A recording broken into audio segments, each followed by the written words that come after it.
Hello, everyone. Welcome to another episode of Wartilyo. My name is Lance, and today I am joined by. Joe, hello, I'm here. Yep. So, as you all know, if we release this on time, well, hopefully we will, or else it'll be completely irrelevant. We will be having the Wartilyo GT 2024 this coming weekend, February 3 and 4, with our partner, Gamer Shop. And it's actually pretty hype. This is like the biggest GT we've ever run. It's 32 people, probably the biggest GT 2-day event that I've ever heard of that I know. And I could be wrong, but this is pretty hype. Yeah, and it's gonna be the one, from our understanding, from Wartilio's point of view. This is gonna be the tournament, the last tournament that we're gonna hold for third edition. So it's gonna be a completely different like scene immediately after this. So it's really just like a last hurrah, last chance for players to sort of like lay their flag down and to make some noise in the scene. That's really Yeah, interesting. yeah. It's possible that we have an event or two after the battle scroll comes out, but this is the last one, maybe the last really big one that we run. And for those who might be skeptical about what we're saying, there are very strong rumors that fourth edition will come out this summer, and all the rumors have pointed in this direction. And we expect it to be announced in Adepticon this March, but we'll see if this video ages well or not. We'll see. Yeah, we'll But see. no, I mean, but right now, I guess we're focusing on the event that we have on the way here this weekend, Wartilyo GT 2024 in Gamer Shop. Yeah, Um, dude. 32 players. What do we have here? So Job made this awesome PowerPoint, a really good graphic that breaks down the contenders. We'll go into further detail a bit later. We've got 9 from Chaos, 4 from Death, 7 Destruction, and 12 Order. It's kind of an odd ratio for the Filipino meta. Well, yeah, compared to last year, right? last year was chaos Mm. filled, and not that much death, but that's probably because death only has like four factions. But it's people are turning to order, and especially Stormcast Eternals coming out strong. Four participants fielding the army, and then next up we have Seraphon, um, OCR Pone Reapers, and States of Darkness and Blaze of Corn right up there at second with three um, uh, representatives each. And then we also got a bunch of oneers. We got one Sylvaneth LRL, Ideneth Deepkin, Ironjaws, Nighthaunt, and Skaven. As far as we know, probably could be one of the dark horses because their lists are one of the more unique ones There are compared so to sorry, go ahead. compared to Compared the to other ones. Yeah, that's what yeah, I was gonna say.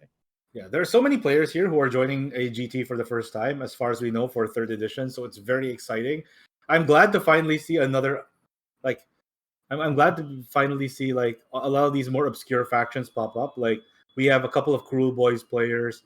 I know Joshua's on Lumineth Realm Lords, Birdie's on Sylvaneth, and a lot of Add to Cart Gaming members have joined, and Dragonforge Wargaming and Brothers in Arms. A lot of gaming clubs have come in force to join the event, and that's really exciting. Yeah, I mean, at the end of the day, everyone is just here to just compete to try to see who's the best, right? So we'll talk about more about the list later because some of them are fielding pretty interesting things. But yeah, I think the next one after this is the more or less like the stats leading up to the grand tournament. So if we can go to the next one, Yep. so we have a relatively even distribution, a few more, of course, a few more leading into like the 1 to 4 drops. I mean, 1 drop is battle regiment, 4 drops is probably warlord and battle regiment, right? So GW has put a lot of things that could help people to go first, probably, or to not care too much about priority. But clearly, for this very competitive scene, we're gonna see a lot of lists that prioritize trying to outdrop the other opponent. As you can see, there's 31 battle regiments that are here in the lists out of the 32 players. These are Oh my god. yeah, they're looking to outdrop. They are looking to probably give them the first turn. And I mean, with the battle plans that we have out, I mean, it's really important, right? Like I Yeah. can see geomatic pulse is very important that you try to get a decent um you can try to get like a decent position before turn two, and then yeah, we have Antorian Acolytes, which is coming out full force. I mean, 10 Antorian Acolytes, Primal Dice being a very, very important resource, especially here in the Antor season, right? Yeah. Even edging out Warlord. So yeah, I mean, it's a pretty interesting breakdown. What do you think of the about these? I think you're right. The very interesting change, though, I think from last year's meta is that the average number of drops had gone up by one. I think last year you were pretty much safe in controlling priority if you had like two or one drops. But with Andorian Acolytes being such an important battalion where you generate extra primal dice to be able to control the flow of the game regardless of priority rolls, the average number of drops, I think, is not average rather, but the number of drops that will get you to the median would be three. So if you have three or less drops, you pretty much have a 50% chance of controlling priority. Uh, Yeah, and you know, priority is important and all, but and you can see here as well. Um, Speaking about very popular picks, apart from Battle Regiment, is the spellcasting Savant Grand strategy. oh I mean, yeah, it's if you're on a timer, like here in the GT, if you have a time crunch, right? The onus is basically on the person who's playing you're playing against, to yeah. score, to try to deny you that grand strat. It's such a strong grand strat, just I like this think season in general. yeah, for sure. I think that of all the grand strats that they've released, that are generic grand strats, it's the only like super slam dunk one. Yeah, Yeah. yeah, no, Uh, Everything else requires a lot more effort. There is an argument to be made that there are units like Severeth or maybe Seraphon builds that can snipe your spellcaster out very easily. But but in a game in this particular season, what makes it unique from all the others, to me at least, is that the battle tactics are relatively non-interactive. So you have surround and destroy, magical dominance.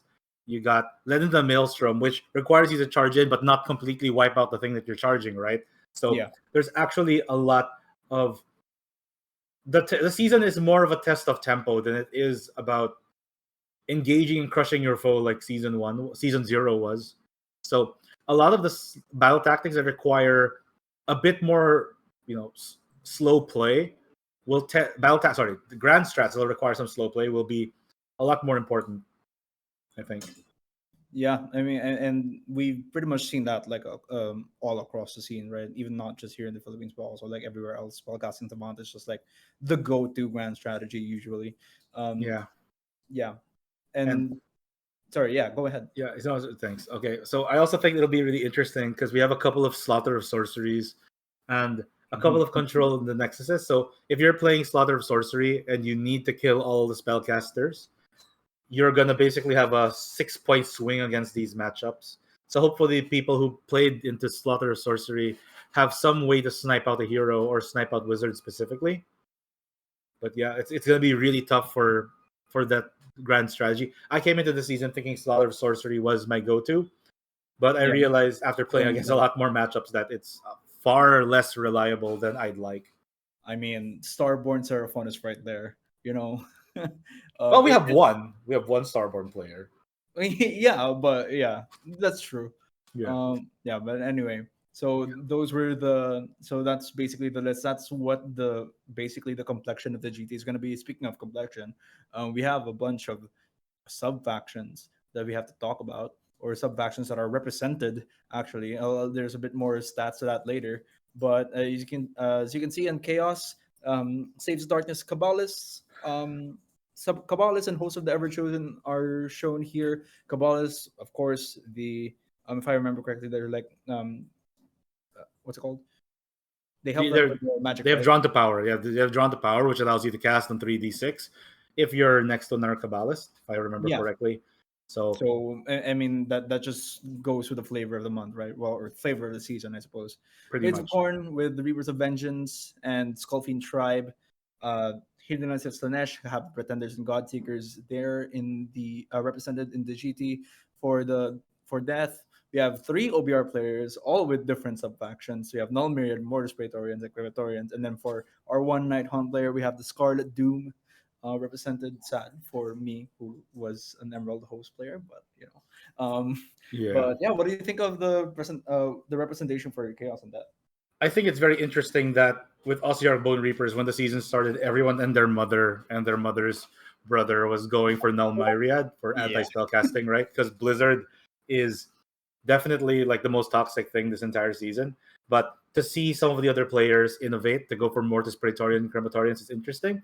I think the Crematorian list, and specifically run by BJ with Nagash, is hedging its bets on protecting his units with magic by using Nagash to unbind spells because he gets that +3 at full strength. And I think Dennis's Mortis Praetorians are going to go for. He will rely on Archon with his unbinds and Catacross to hopefully protect the rest of the field. I think Risa's Null Myriad is the more traditional OBR list here, and she goes into spellcasting matchups. She's going to crush them. Yeah, I mean, it's not even a question, honestly, or at least it's very difficult. It's gonna be very difficult for the opponent to try to even make a dent on that null myriad list. Yeah. So, and Pretender's list is the one which gives a lot of command points. So it's going to be a lot of probably Bliss Bard spam with all of attacks going around. God Seekers is about very subtle movements at the start, at the end of their hero phases, I believe. So basically, there's one phase where each of them can move like additional d6. Basically, maybe prioritizing battle tactics and board control over straight up aggression. As shown by the World Championship winner Spoon of France in last year's World Championships of Warhammer. In this season, you don't really have to be the strongest, engagiest, and killiest army. You just have to be able to consistently do battle tactics. And I think people are sleeping on Hedonite Slanesh. For Blades of Corn, you got Reapers of Vengeance. I think this is the best sub faction overall. Every time a hero dies, an enemy hero dies in any particular way, you get 2 Blood Tithe point, and their demons get +1 to hit. So it mitigates some of the risks that they have when trying to control the flow of battle through Blood Tithe. Skullfiend Tribe is interesting because when they charge on an 8+, probably with the Unfettered Fury buff that gives 3d6, they basically get strike first. So the Skullfiend Tribe players, Attorney Chris is probably going to go for something fairly aggressive early on. Like they're kind of telegraphing that. The Reapers of Vengeance players are bringing Bloodthirster heavy lists. So probably like techie, just teching in all that movement stuff that Korn has. Yeah, it's a very delicate list, but if it doubles you and they know what they're doing, it's very strong. The Slates of Darkness, I know that the Kabbalist players are hedging in some more extra spell casting and trying to buff their units. Host of the Ever Chosen, I think John Edwards or Tiny's bringing this from Brothers in Arms. He's got Archeon with the 1-drop. Yeah, really good to be Archeon with a 1-drop because you get to use Eye of Shiran to kind of control the field of battle. With having 2 sets of ways of controlling priority is really important. And if there are only 4 other dudes who are a 1-drop, then you're pretty much set. You're pretty good. strong, yeah. And as for the Scarlet Doom, I mean, if you're running if you're running any of the 3, if you're running any Night Haunt sub faction, you're probably gonna know already what they're planning to do. It's Scarlet Doom, so it's just a bubble of Blade Guys Revenants are just gonna charge in, do a lot of mortals. But then Enzo's list, youngest participant in the GT, by the way. Love that for him. It's his first GT too, so it's really wonderful to have him. He also has a bunch of movement tricks up his sleeve. So it's gonna be interesting because Scarlet Doom is usually like a bubble, but then he has a bunch of stuff that also lets him move around the map a lot quicker. So I'm interested to see how maneuverable his list will be in action. Yeah, I think that I'm really excited to see how he plays it because Enzo has traditionally been pretty aggressive as a player, and he has actually a pretty good tournament track record for like a kid, right? Yeah. So, and there are going to be missions like no risk, no reward, where you basically start in your opponent's face, and Night Hunt like excels in that kind of scenario more than almost anything else. So that's kind of I can't wait to see what he does. So yeah, I'm good with Chaos and Death. Are you? Yeah, I'm good with it. Let's head on to the next one, Destruction. I will Destruction. What a bunch of defer nerds. to you, good sir. Oh my god. These Destruction sub factions. I'm really eyeing the Trug Strogard one. The list that Nico brought. It's gonna be insane. But go ahead. I will defer to you. Okay, sure. So, as the resident Unga Bunga player, Ogre Motribes has a couple of boulder heads, which means that we're going to be seeing a lot of stone horns, and it's going to be fast, brutal with the 3d6 fly, extra wounds coming from boulder head, it is going to be a smash and bash list. I don't think it is particularly resilient in scoring battle tactics. But if your opponent is dead, then who needs battle tactics, right? Because you basically just win on primaries and crumping your opponent. The two Cruel Boys lists are very interesting in the current climate because there's a lot of people that want to do range, and we'll get more. We'll talk about that more when we get to order, or even to an extent the Slanesh players that we saw, because Bliss Barb archers are very strong. And to see two Cruel Boy Grinning Blades armies in a 32-person seed is very scary because you can't see them outside 12 inches. So Cruel Boys, I think, if they play it very smart, they can pretty much dominate the matchups they're in if they're fighting a shooting army. And even if they're not fighting a shooting army, if they're fighting something that's relatively close range, they excel in that mid-range combat. They're like old 3rd edition Sisters of Battle, where they're like basically like, are you within like a 12 to 18 range distance from me? Well, you're basically dead, and I control the fight. Yeah, exactly. It's really good. It's really good. And and the two Cruel Boys players are joining the GT for the first time, so I'm really excited to see what they do. Exactly. Yeah. Trug's Trogherd is a list I was not expecting to see. It is 100%. No, dude, it's so hardcore. So it's so crazy. I think it was like very, very like close to the deadline, and then I saw the last list was Trug's Trogherd, and I'm like, oh, I was not expecting that. Me too. My personal choice, my personal like guilty pleasure is I want this Trug's Trogherd player to do well. What's interesting about Trug's Trogherd that makes it different from other Gloomspite Gitz armies is that it's led by Trug, no shit, right? Yeah. So what he does is at the start of each hero phase, or their hero phases, the Gitz player's hero phase, they can bonk themselves in the head to activate the magical fountain that's been built into his body. That gives him a massive headache. And he gives the entire troll army a buff, ranging from the Shadow Realm buff, which makes him 6s to hit from shooting, to the 5-up ward save buff for the entire army, which is already crazy given how trolls are very resilient. Though they don't have the greatest bravery in the world, they are an extremely powerful brawly army, and if you can't capitalize on their low bravery and you can't wipe them out in a clean fight, they will make you pay for that and deal tremendous amounts of damage, not to mention the fact that they recur and get a +1 to save under the moon. Nico will be bringing the King's Gitz. He's bringing a massive Squig Herd army, same as he has been trying, the same tech he's been trying in the past few RTTs to good success. He is probably going to drown you in Squig Herds and beat you in a straight-up attrition fight, which is very exciting. Very aggressive, very fast.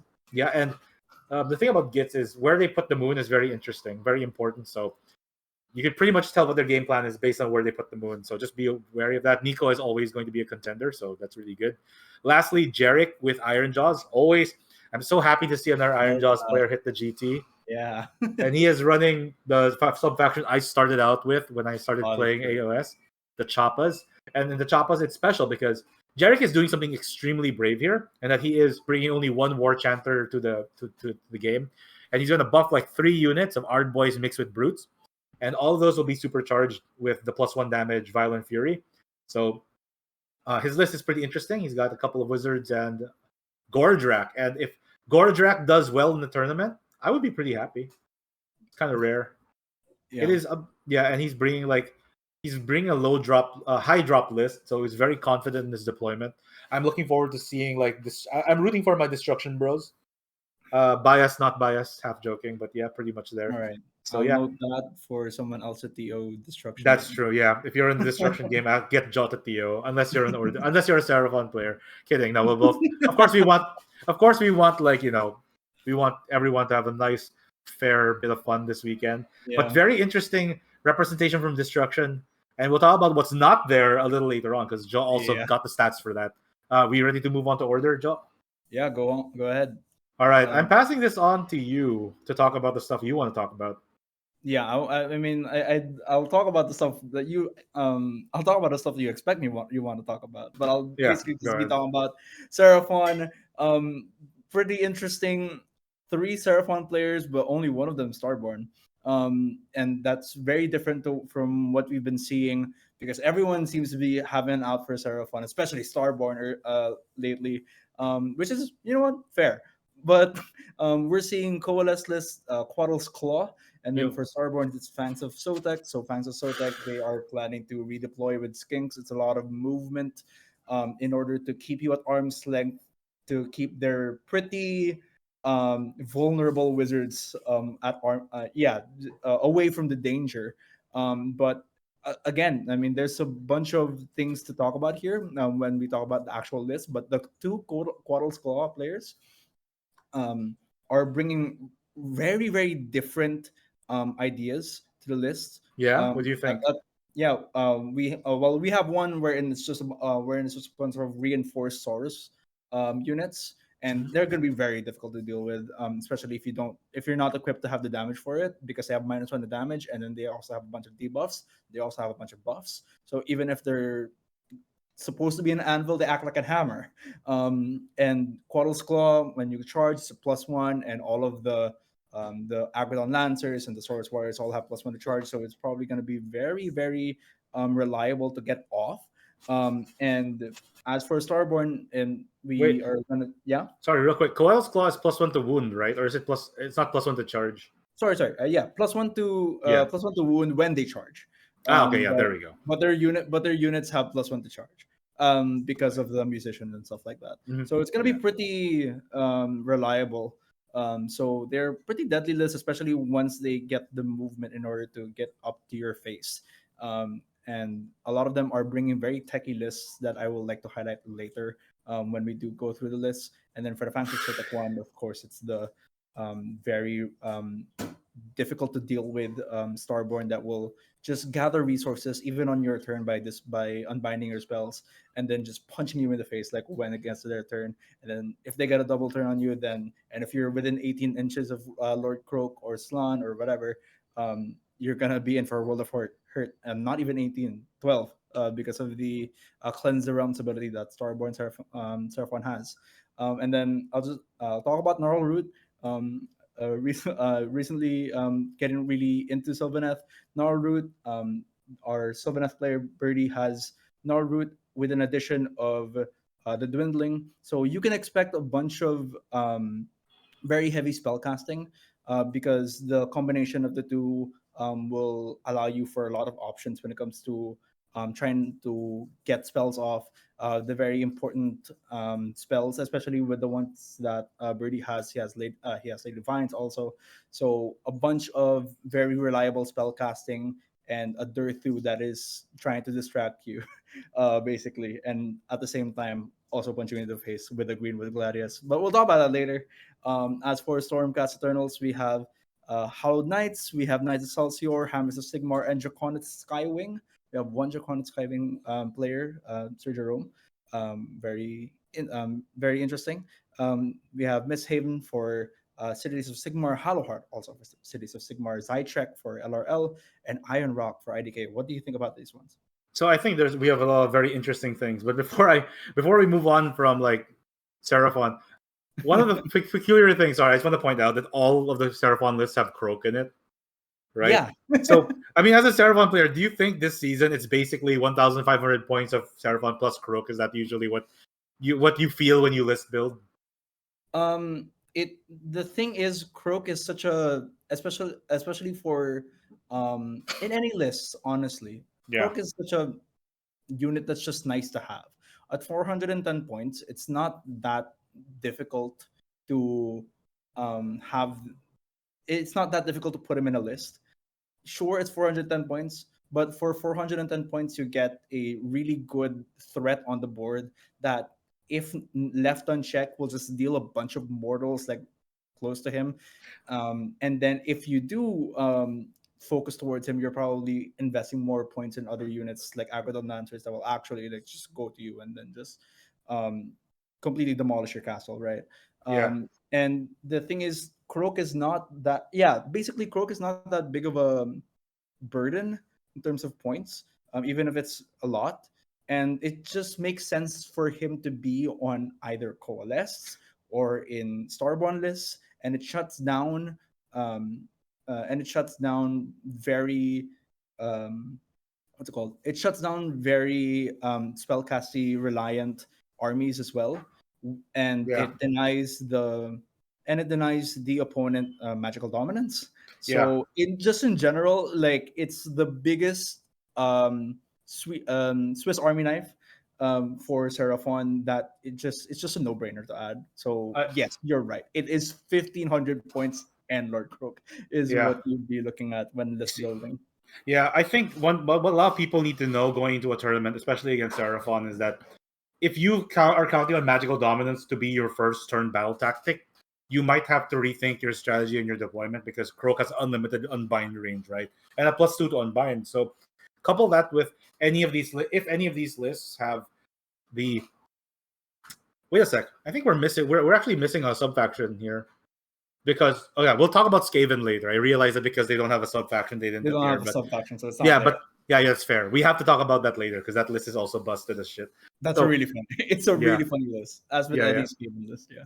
yeah. So the so yeah, if you're playing against Seraphon, you have to think about your first turn tactic outside of magical dominance. The Cities to Sigmar lists are very interesting. I think the two of them have fairly similar concepts. It's a bunch Yes. of guns with a command core, Yeah. but one of them has a griffin. The other one I think has a different like moving killing piece, but they both also rely on cavalry. Hollow Heart is more of the spellcasty one. You can roll 3d6 to cast spells, and on the 10 plus you deal d3 mortal wounds to the spellcaster. However, you can't miscast because to miscast you need to roll a natural unmodified 2, but with 3 dice you can't do that. It doesn't have a clause where if you roll 2 ones in casting naturally with Hollow Heart that you miscast. If you add a primal die that's also a 1, and there are 2 ones as a result of that, then you do explode. So that's gonna suck. Misthaven though is interesting. I think it has a lot of potential because it allows you to move at the end of the hero phase. It moves. It's like an anti-murder lust, and because it happens, and because it happens. Actually, no, it's not anti-murder lust. You can, if you're outside 12 inches of the opponent, a Misthaven unit can move d6, and if you are a cavalry, you can move 2d6, and this will heavily augment the capabilities of cavalry, especially on turns when they do their +3 to charge trick. That's actually really interesting. So Misthaven is very movement oriented. I think more battle tactic oriented than Hollow Heart. Hollow Heart more about consistency within their castle. Zytrek is tricksy as tricksy and stuff because it is techless. It's got an Alarith, and it's got so few units: 2 Dawn Riders, a unit of Wardens, a unit of Blade Lords.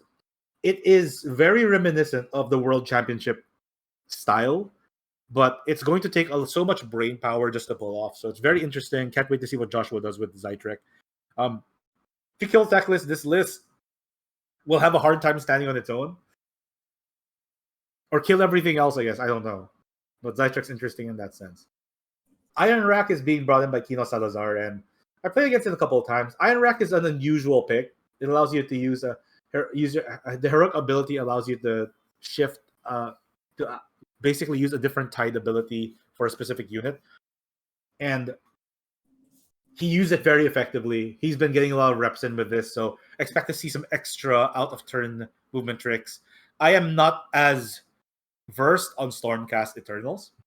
I just know that Draconist Skywing is a super awesome army led by Ionas, couple of the Krodis and Karazai, and a bunch of Stormdrake guards. So it's very possible that he just goes in, wants to double turn and slap you, and then go out for a coffee after. I also know unit is Stormdrake guard and then one singular Stormdrake guard that's separate from all of them. And they fit in a battle regiment. It's so unfair. It's so insane. It's so disgusting how GW just wants to sell models, right? It's so toxic. It is. So the other Stormcast Eternal lists are more well-rounded, save for Zach is packing like violence. He's brought like 9 Annihilators. No, more. He's got. But I just saw the unit of 9 Annihilators. Yeah. Okay. Yeah. I know what he's going for. I think he has 18 charge, baby. 18 Annihilators. He's going for the list I believe is called Falling Stars, where he basically has this one turn where he throws all of his Annihilators in from reserve and they charge in. They basically like deal 1,000 bajillion mortal wounds, and if you survive it, fantastic. Okay. You basically he's out of gas, but if he collapses in on you, you're basically dead. A glass cannon.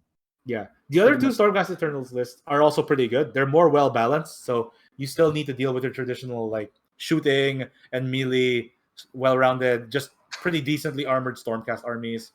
And I guess the game plans depends more on their deployment, and it's less telegraphed by their army list. So I Yeah. can't speak too much about how the other two are going to be playing. Yeah, and I mean I'm good with that because the next slide is going to be interesting as well. Hmm. I believe it's other fun facts. Oh, Yeah, yeah. but before we go on, let's talk about Skaven super quickly. Oh, go ahead.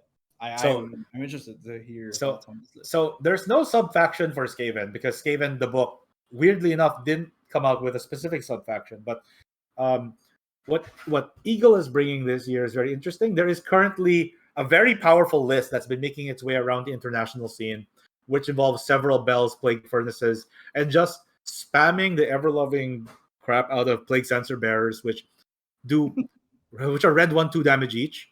And Bunch of there damage. are conditions that give them +1 attack and another +1 attack. So it's 4 attacks times 15. So that's 60 attacks. And with some concentric buffs, you can make them 2 stat, 2 to wound, rend 1/2 damage each, which basically melts literally anything that they touch. Anything. Yeah. Yeah, I think he was saved by the battle scroll because everyone and their mother suspected that Skaven was going to get huge nerfs when the battle scroll comes out. But I can't wait to see what he does. It's still a hard army to play. He still needs to be very mindful of his movement shenanigans. He needs to be mindful of his buff ranges. And if any of his key pieces die, it becomes very difficult for him to manage the wound distribution of his army. So Skaven's very Yeah. interesting. A lot of the Pretty armies here.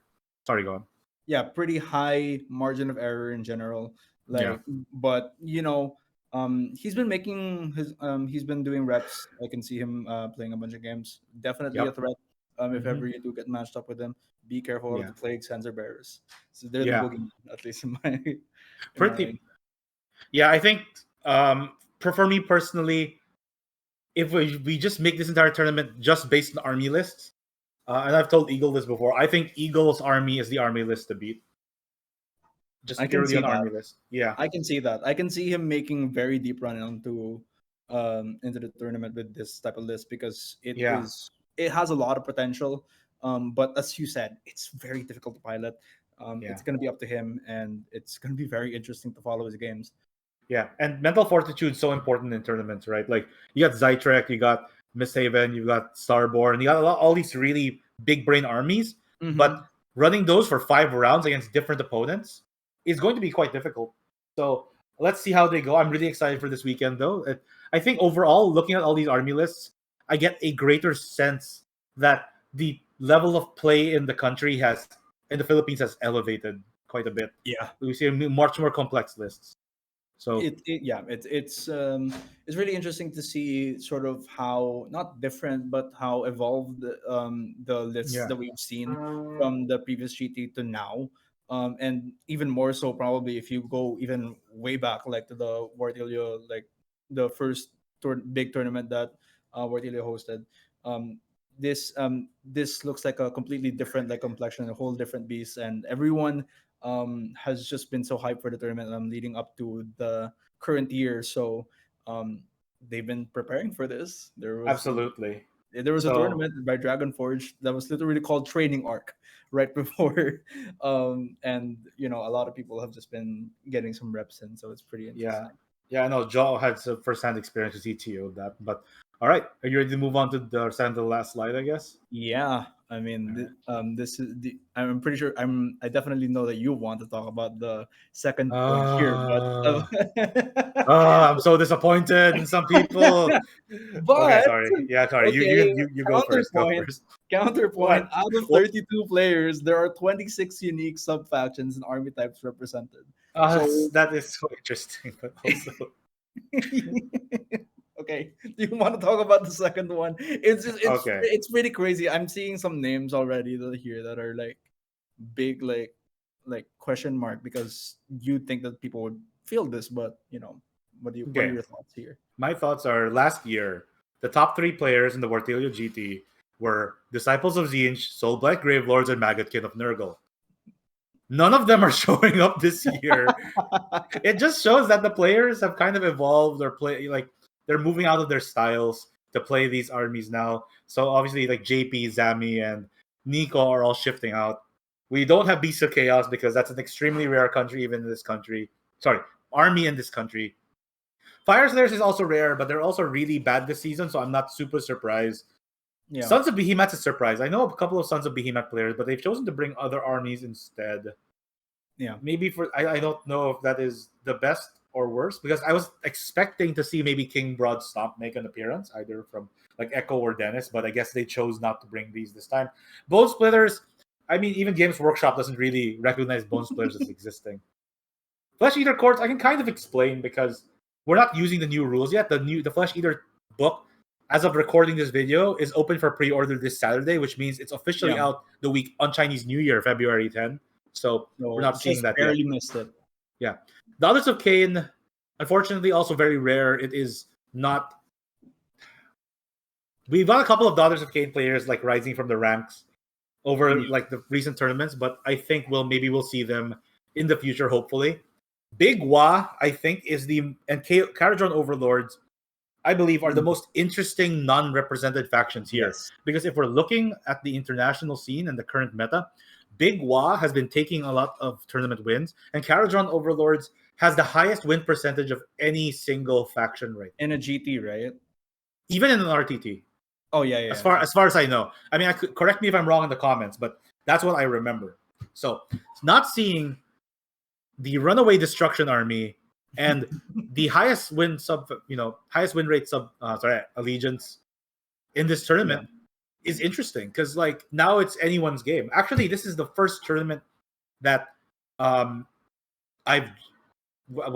been a part of in any capacity that I don't think I can confidently predict who would be top 5 or even top 8. It just or the order of that because there's so many like good players coming into this, like who are actually doing so much prep. Adtacart has done so much prep. Brothers in Arms had a training session. Wartilyo has been like doing reps even on weekdays. It's kind of insane. Yeah. And Dragonforge Wargaming has been really active lately. So I'm really excited to see where all of this goes. What do you think though? Like, are you disappointed any specific thing didn't show up? Well, I'm a very big fan of Fire Slayers, even though they're not necessarily strong. But then, like, they're really fun. But like, I'm really surprised about seeing is that there's no stuff. There's not a lot of death going around. We got Osir Bone Reapers, we have Night Hunt. But there's no SBGL, there's no FEC. But I mean, I understand with the FEC part, but the Soul by Grave is kind of like it's the one that stood out in my head that was like it's pretty interesting that it's not there.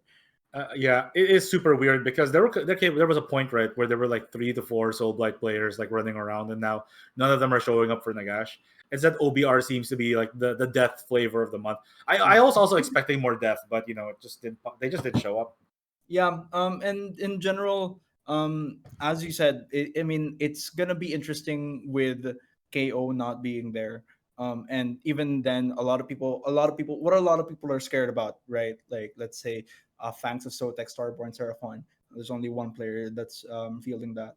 Null Myriad OBR. There's only one player fielding that. So you were kind of at a environment wherein really, like, if we're talking about, and we've even talked about like the Annihilators list, the 18 Annihilators list, that could, I mean, if the all of the charges go off there, then even probably even the strongest like army can just like crumple. So anyone can take a game off of anyone. And Yep. it's almost like all these gaming clubs are coming out of the woodwork and joining this the biggest tournament, the biggest Age of Sigmar tournament, and it all paths just lead to next to this weekend. This weekend. And it's so hype. It's so hype. I'm only privilege in order to sort of see this event go down. But yeah, I mean, that's what we Yeah. have so far. Do you want to say anything before we head on to the lists? Actually, I think this is the last slide, but like wait. But before we like close it out, I just want to say, Trug Strogger, Okay. player, you are my hero. Oh yeah, You're my I'm goddamn rooting hero. for you. Or anyone who's fielding armies of renown is pretty interesting. Yeah, I always so see their lists. So last time we did this, we ran over every single list, and 24 lists was a bit too much. And we basically gave like a pretty good breakdown of the grand strategies, what each subfaction sort of does. And yeah, so we're gonna wrap this up by saying that remember, if you have to have your army fully painted, minimum 3 colors. We are awarding the top 3 best painted armies this time. We have a member of Wartilyo, a member of the IPMS, and we have a member of Pilipintados, all coming in to judge. We have also made a new championship belt to represent the award, like the to give to the champion for this year. Lastly, but sorry, two other things. We've got a lot of store credit to hand out to the winners. Don, the guy who runs Gamer Shop, has been pretty generous and even added to that prize pool.